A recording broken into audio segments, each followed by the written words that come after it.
Good evening दोस्तों। आज मैं आपके लिए फिर से लेकर के आ गया हूँ एक अगला वीडियो। पहले हम पढ़ रहे थे उसी को आगे कंटिन्यू करेंगे। पार्टनरशिप, जिसका बेसिक चैप्टर है फंडामेंटल ऑफ पार्टनरशिप, उसमें हम आगे पढ़ेंगे। First of all very good evening to all of you. आगे जिसमें हम पढ़ने वाले हैं, हमने लास्ट टाइम आपको बता दें कंप्लीटली पढ़ा था, यहाँ तक हमने कंप्लीट पढ़ा था, आपको याद होगा। ठीक है, इसके आगे कंटिन्यू करते हैं और आज हम डिस्कस करेंगे पार्टनरशिप डीड के बारे में। पार्टनरशिप डीड क्या होता है? जब पार्टनर्स क्या नाम है अपना बिजनेस स्टार्ट करते हैं तो बिजनेस स्टार्ट करने से पहले ये डीड बनाई जाती है। डीड दोनों तरीके की होती है, या ओरल भी होती है या रिटन भी होती है, दोनों तरीके से होती है। पर हम बता रहे हैं यहाँ पर कि partnership deed is a written document containing detail of the partnership, that is term and condition। देखिए, इस डीड के अंदर टर्म एंड कंडीशंस को लिखा जाता है जो कि पार्टनरों के बीच में तय की जाती हैं, है ना। पार्टनरों के बीच में तय होता है कि उनको अपना बिजनेस कैसे रन करना है, अपने बिजनेस में वो किस प्रकार से अपने प्रॉफिट का शेयरिंग रखेंगे, और भी बहुत सारी चीज़ें इस रिटन डॉक्यूमेंट में लिखी जाती हैं जो कि हम आगे अभी पढ़ने वाले हैं। देखिए, ये बनाई जो डीड जाती है स्टाम्प पेपर पे बनाई जाती है और stamp of registrar of the firm, यहाँ पे इसका रजिस्ट्रार ऑफिस में जाकर के इनका रजिस्ट्रेशन होता है। और रजिस्ट्रेशन एक्ट अगर आप देखें, जो स्टाम्प का जो एक्ट है वो इंडियन जो स्टाम्प एक्ट है हमारा 1899 में स्टार्ट हुआ था, ये इसका स्टाम्प एक्ट लगता है। तो बात अब आगे चलाएं। Question, why is it important to prepare partnership deed? तो ये जरूरी क्यों है partnership deed? Answer, it regulate the rights duties of each partner and avoid any misunderstanding amongst the partners. मतलब जो पार्टनरों के राइट्स होते हैं, ड्यूटीज़ होती हैं आपस में, जो हर एक पार्टनर के लिए क्या क्या राइट्स हैं, क्या क्या उनकी ड्यूटी हैं, और आगे avoid any misunderstanding amongst the partner, मतलब आगे चल के पार्टनरों के बीच में कोई मिसअंडरस्टैंडिंग ना हो जाए, इस बात के लिए नंबर 1 पॉइंट है। इस चीज़ के लिए हमको पार्टनरशिप डीड की ज़रूरत पड़ती है। सेकेंड थिंग देखिए, any dispute amongst the partners may be settled easily with the help of the partnership deed. मतलब उनके बीच में कोई डिस्प्यूट हो जाए, कोई लड़ाई झगड़ा हो जाए, तो जब पार्टनरशिप डीड होती है अपने पास तो उसमें बहुत सारी शर्तें लिखी हुई होती हैं। तो आगे चल के हो सकता है कि प्रॉफिट को लेकर के झगड़ा हो जाए कि भाई मैं बहुत मेहनत करता हूँ बिजनेस के अंदर, मुझे प्रॉफिट ज़्यादा लेना चाहिए, या फिर तुमको कम लेना चाहिए, ऐसा लेकर के किसी भी पॉइंट पर उनका झगड़ा हो जाता है, जो कि पार्टनरशिप डीड में ऑलरेडी क्लियर कर दिया जाता है कि भाई तुम्हारा प्रॉफिट इतना बनता है और मेरा प्रॉफिट इतना बनता है। तो वो रेशियो ऑलरेडी तय हो जाता है। वो सारी चीज़ें कहाँ डन करी जाती हैं? डीड के अंदर। इसलिए पार्टनरशिप डीड बनाई जाती है, कोई भी डिस्प्यूट वगैरह आगे चल के नहीं हो, और हो तो इजीली सॉल्व हो जाए। Partnership deed is considered as evidence in the court. सीधी सी बात है, जो पार्टनरशिप डीड है वो कंसिडर करी जाती है evidence in the court. Court में सबूत के तौर पे काम में आती है, प्रूफ के तौर पे काम में आती है। आप इसको दिखा सकते हैं कि हाँ जी, इस प्रकार से हमारी डीड में बातें लिखी गई हैं और इस तरीके से हमारे सामने समस्या आ रही है। चलें आगे। तो वो मतलब डिस्प्यूट में आसानी होती है उसको सॉल्व करने के लिए, इसलिए डीड बनाई जाती है। फिर बात आती है, क्वेश्चन हमारा आता है कि what are the elements of the partnership deed. जो मैं अभी बताने वाला था, आपको कह रहा था कि क्या क्या चीज़ें होती हैं पार्टनरशिप डीड में। आपका जो है पार्टनरशिप डीड में किस किस बातों का ध्यान बिजनेस शुरू करने से पहले रखा जाता है। डिस्क्रिप्शन ऑफ द पार्टनर, जिसके अंदर आता है नेम एंड एड्रेस एक्सेट्रा। यानी कि सबसे पहली बात, आपकी पार्टनरशिप फर्म का नेम क्या होगा, आपकी पार्टनरशिप फर्म का एड्रेस क्या होगा, पार्टनरों के क्या क्या नेम है और फर्म का क्या क्या नेम है। ठीक है, ये सारी बातें यहाँ। फिर डिस्क्रिप्शन ऑफ द फर्म, वही चीज।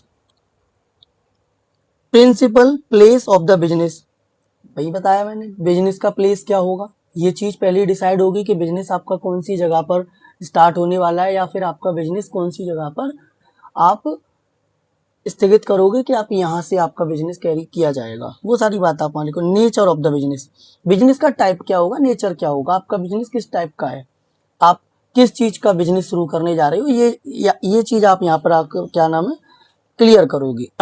उसके बाद आता है कमेंसमेंट ऑफ द पार्टनरशिप। हाँ, आप कौन सी डेट को अपने बिजनेस को स्टार्ट करने वाले हो, या आपने कौन सी डेट को अपना बिजनेस स्टार्ट किया, ये सारी चीजें। प्रॉफिट शेयरिंग रेशियो, आपका प्रॉफिट मैंने बताया ना, जैसे ए बी सी पार्टनर हैं तो आपस में ये किस तरीके से बंटवारा करेंगे अपने प्रॉफिट का, A B C equal equal बांटेंगे, या 3-2-1 में बांटेंगे, या 5-2-1 में बांटेंगे, वट जो भी रेशियो हो सकता है ना। Interest on capital, interest on capital allow होगी या नहीं होगी, ये वाली बात भी आपकी पार्टनरशिप डीड में लिख दी जाती है। फिर इंटरेस्ट ऑन ड्राइंग, मतलब जब पार्टनर ड्राइंग कर करके अमाउंट्स को अपने घर लेके जाएंगे तो फर्म के द्वारा इन पे इंटरेस्ट चार्ज किया जाना चाहिए या नहीं। यानी कि पार्टनर्स जब बिजनेस कर रहे होते हैं तो वो बीच बीच में उनको पैसों की ज़रूरत पड़ती है, बीच बीच में उनको कुछ अमाउंट निकालने की ज़रूरत पड़ती है, तो वो पैसा जब निकाल के ले जाएंगे तो फर्म के द्वारा कितना इंटरेस्ट चार्ज किया जाना चाहिए पार्टनर्स के ऊपर। अब आप कहोगे कि सर पार्टनर्स और फर्म ये दोनों तो सेम ही है, मतलब जो पार्टनर है उन्हीं की फर्म है और वो फर्म ही पार्टनर से इंटरेस्ट चार्ज कर रही है। बिल्कुल सही बात है कि मैंने बताया यहाँ पे पार्टनर अलग हैं और फर्म यानी कि बिजनेस अलग है। बिजनेस पार्टनरशिप बिजनेस जो है वो अपने रूल एंड रेगुलेशन से चलता है और पार्टनर्स यहाँ पे अलग हैं। अकॉर्डिंग टू लॉ हम इस प्रकार से चलते हैं, यानी कि बिजनेस के साथ में हम रूल्स एंड रेगुलेशन की छेड़छाड़ नहीं कर सकते हैं। वहाँ पे बिजनेस हमारा मैंने पहले ही बताया कि लॉफुल होना चाहिए। तो ये अकॉर्डिंग टू लॉ है।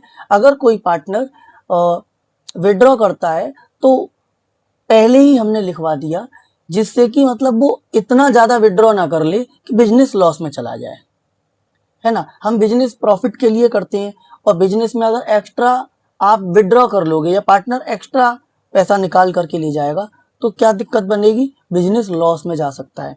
इसलिए ये रूल लगा दिया कि पार्टनरों के ऊपर इंटरेस्ट चार्ज कर दिया जाए जिससे कि वो विड्रॉ कम करें।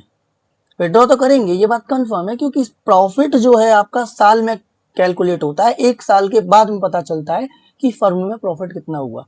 लेकिन पार्टनर तो इंसान है, उनको तो मंथली एक्सपेंसेस की ज़रूरत होती होगी, वो मंथली खर्चा करते होंगे, इसीलिए वो विड्रॉ तो करेंगे, बट विड्रॉ ज़्यादा ना कर दें ऐसा सोचते हुए उन पर इंटरेस्ट ऑन ड्राइंग लगाई जाती है।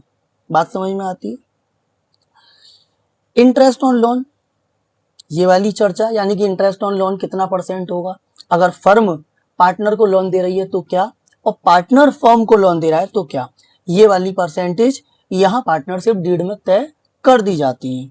पार्टनर सैलरी, पार्टनर सैलरी तय होती है। पार्टनर कोई कह देता है कि मेरे को तो इतनी सैलरी चाहिए, प्रॉफिट की बात तो अलग रही, मुझे इतनी सैलरी चाहिए, तो ये वाली बात भी पार्टनरशिप डीड में लिखी जाती है। पार्टनर का कमीशन, पार्टनर कमीशन भी मांग सकता है। अगर कोई पार्टनर कमीशन की डिमांड करता है, यानी कि ये वाली बात भी पार्टनरों के द्वारा बिजनेस स्टार्ट करने से पहले पार्टनरशिप डीड में लिखवा दी जाती है कि भाई ये वाला पार्टनर इतना कमीशन मांगता है और इसको इतना कमीशन चाहिए बिजनेस के अंदर। आई होप यू अंडरस्टैंड, है ना। ये सारी बातें आपकी पार्टनरशिप डीड में होंगी। अब इसमें कुछ पॉइंट्स ऐसे हैं जैसे कि profit sharing ratio, interest on capital, interest on drawing, interest on loan और पार्टनर सैलरी और पार्टनर कमीशन। इनके अपने पास हम क्वेश्चन भी करेंगे, तो इनको और डिटेल में हम क्वेश्चंस के साथ साथ भी पढ़ेंगे। फिलहाल में हमने ये बात समझी कि इतनी सारी चीजें पार्टनरशिप डीड में लिखी जाती हैं। ठीक है, आगे चलें।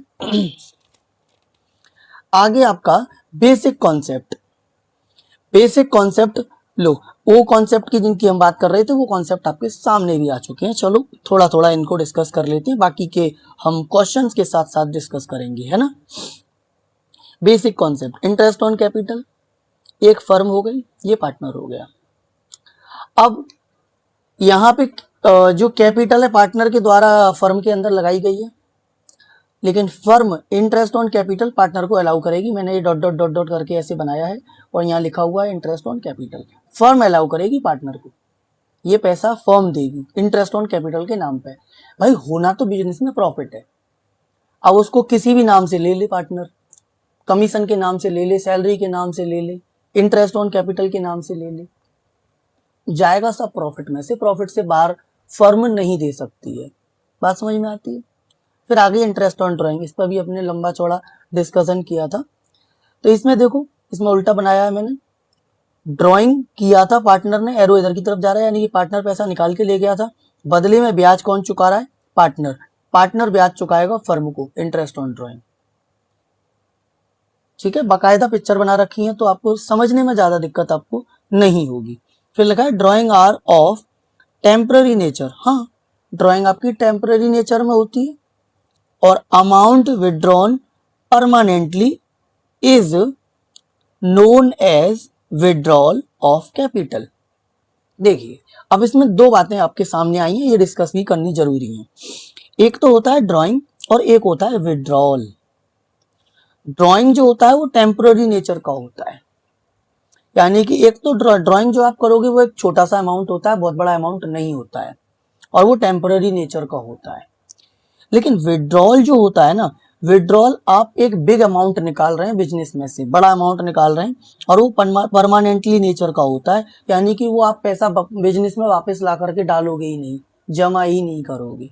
अब आपने वो विड्रॉल कर लिया पैसा, तो क्या सर ड्राइंग का पैसा वापस बिजनेस में जमा कर देते हैं? वो डिपेंड करता है बिजनेस के ऊपर। अगर बिजनेस घाटे में जा रहा है तो कहीं ना कहीं वो एडिशनल कैपिटल के तौर पे अपने पास से पैसा बिजनेस में वापस लगा सकते हैं और बिजनेस में पैसा लगाते हैं। लेकिन जो ड्राइंग है वो टेम्पोररी नेचर, ऐसे कहा जाएगा कि थोड़ा थोड़ा करके अमाउंट निकाला जाता है और ये अपने रोज के खर्चों के लिए पार्टनर्स निकालते हैं। तो ये निकालेंगे, इसमें आप कुछ नहीं कर सकते, आपको बेसिक जो खर्चे हैं पार्टनर तो करेंगे, और ड्राइंग तो होती है। बात आती है विड्रॉल की। विड्रॉल नहीं करनी चाहिए, और विड्रॉल शब्द का अगर यूज किया गया है और वो परमानेंटली नेचर का होता है, जो कि विड्रॉल ऑफ कैपिटल है, यानी कि वो कैपिटल में से निकाला जाता है। मान लो बिजनेस में 5 लाख रुपया लगाया गया और कोई पार्टनर 3 लाख रुपया निकाल के ले जाए, तो ये विड्रॉल तो क्लियर कट है।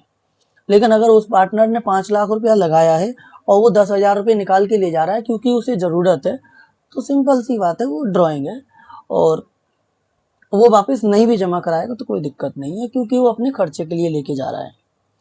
आई होप यू अंडरस्टैंड मैं क्या कहना चाहता हूँ। ठीक, आगे का टॉपिक समझेंगे। आगे का थर्ड पॉइंट क्या कहता है? Interest on loan by firm to the partner. यहाँ पे क्या कह रहा है? जो फर्म है वो पार्टनर को लोन दे रही है, मेरा एरो इधर की साइड है। फर्म क्या कर रही है?